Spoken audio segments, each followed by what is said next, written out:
Hello, everybody. My name is Ray. Welcome to the Evangelical Dark Web. Today, we'll be doing some Southern Baptist political analysis. The next month, we will have the Southern Baptist Convention of 2021, in which case we will have a race for the president of said convention. And this is a big deal because the president gets to make a bunch of appointments to committees, and these committees basically determine the direction of the Southern Baptist Convention for years and years to come. So, with that said, I wanted to draw some attention to this tweet by Stephen Michael Feinstein, and he's like a Southern Baptist Seminary grad, and I think he's going to Gateway Seminary. So this guy is in the academic system of the Southern Baptist Convention, and there's nothing wrong with that. But it does point out that this guy does have a disconnect with the grassroots. And that's kind of what I want to talk about with this tweet. And it reads, "I'm glad Twitter isn't the real world and Southern Baptist Twitter isn't the Southern Baptist Convention, because Twitter SBC is like a Twilight Zone episode. A bunch of reformed folk are supporting an Arminian for president because they believe conspiracy theories against a super qualified reformed candidate."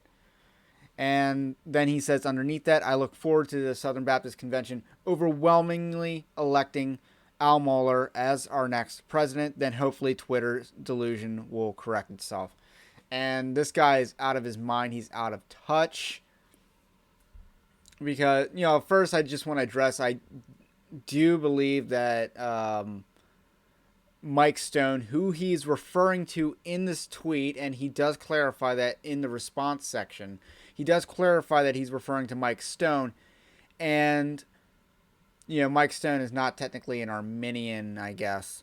And just to be fair to him, he does believe in eternal security, I believe. And so therefore, he does not believe in the notion that you can have salvation and lose it. So just to clarify that, now I don't think he was lying maliciously, but it is fair to say that he's not a Calvinist. And it is fair to say that Al Mohler is a Calvinist. And I'm not quite sure where Ed Linton and Randy Adams are on that. Those are two other candidates in this race. So, to me, he says that he's confident, or, he says he looks forward to the real Southern Baptist Convention electing Al Mohler as our next president.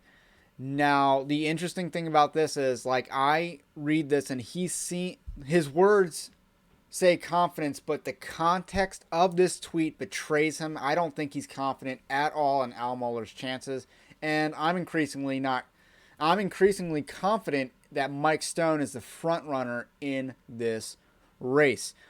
And I covered Mike Stone announcing his candidacy, and he is part of the Conservative Baptist Network, and the Conservative Baptist Network has officially endorsed Mike Stone for president of the Southern Baptist Convention. That is an official endorsement, and that, I think, carries a lot of weight. The Conservative Baptist Network has done a lot of groundwork in trying to mobilize the grassroots to take back the Southern Baptist Convention from people like Al Mohler, who are extremely corrupt and appoint all the wrong people to certain positions. We see that the Southern Baptist Theological Seminary is a hive of theological liberals and critical race theorists like Matt Hall, Jarvis Williams, and there's more that can be covered for sure. And if you want more information on that, look at the story of Dr. Russell Fuller, who was fired by Al Mohler. And Dr. Russell Fuller, is a leading ancient Hebrew scholar. So he is beyond qualified to teach at a Southern Baptist seminary. And he's also a conservative, theologically speaking. And he spoke out against the wokeness that he saw at Southern Baptist Theological Seminary, and then he lost his job because budget cuts. But since those budget cuts, Southern Baptist Theological Seminary has made hires. So you can believe that, but I don't. Just because, Jeffrey Epstein didn't kill himself and Al Mohler didn't fire Dr. Russell Fuller because of budget cuts. But this tweet denotes a lack of confidence, and I'm saying it right now, there is no confidence here. He is projecting confidence that he does not hold. And I think Mike Stone is the real front runner in this race. Because the grassroots are mobilizing, and they're scared. These establishment hacks are afraid of the grassroots mobilizing to take back the Southern Baptist Convention. And I want to show you a GoFundMe campaign. Help pastors get to the SBC annual meeting of 2021. They've raised $5,200 as of the recording of this video. And it was created 3 days ago. So they've raised $5,200 in 3 days.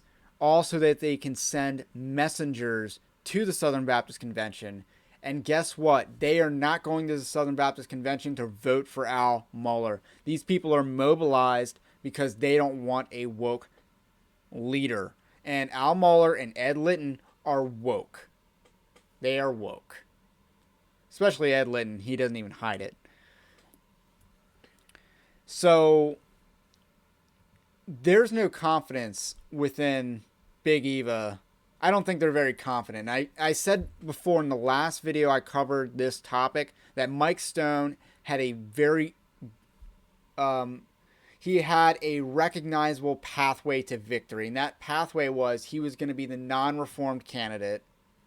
So therefore, he has a base of support that won't vote for a Calvinist. He has a base of support.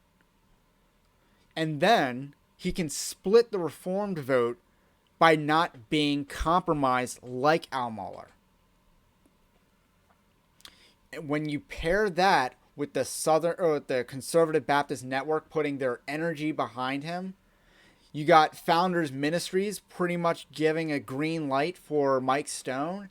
This guy has a pathway to victory. It's a 4-way race that I know of. And, that means he has to get the most votes, of course. And he has a pathway to do that. Now, I do want to talk about Randy Adams. And I like Randy Adams a lot. I think he might actually be the best candidate in this race. And it's unfortunate. I don't think he's going to win. I don't think he has a chance to win. I don't think he has a base of support. He's from the Northwest of the United States, and the Southern Baptist Convention is aptly named because it's very much based in the Southern United States. It's not based in Washington, Idaho, Oregon, and some parts of Canada. He doesn't have, maybe he has a base beyond that section of the country, and I'm sure he does, but is it enough to win? So far, I don't see that as the case. So I think Mike Stone is the front runner in this race. And I think the establishment, the Southern Baptist Convention establishment, is getting afraid of that. So comment below what you think about that. Like I said, I like Randy Adams. I like Mike Stone. And this is one of those instances where I think it's a little bit more important to make sure that the wrong guy doesn't get in as opposed to the best guy getting in. So, as they say in politics, don't make perfect the enemy of the good. So, comment below what you think about what I think. My name is Ray. This is the Evangelical Dark Web. If you like this kind of content, like the video and also subscribe so you don't miss any more content like this. And also check out evangelicaldarkweb.org, linked in the description below, and subscribe for even more content. Have a blessed day, and I will catch you on the next one.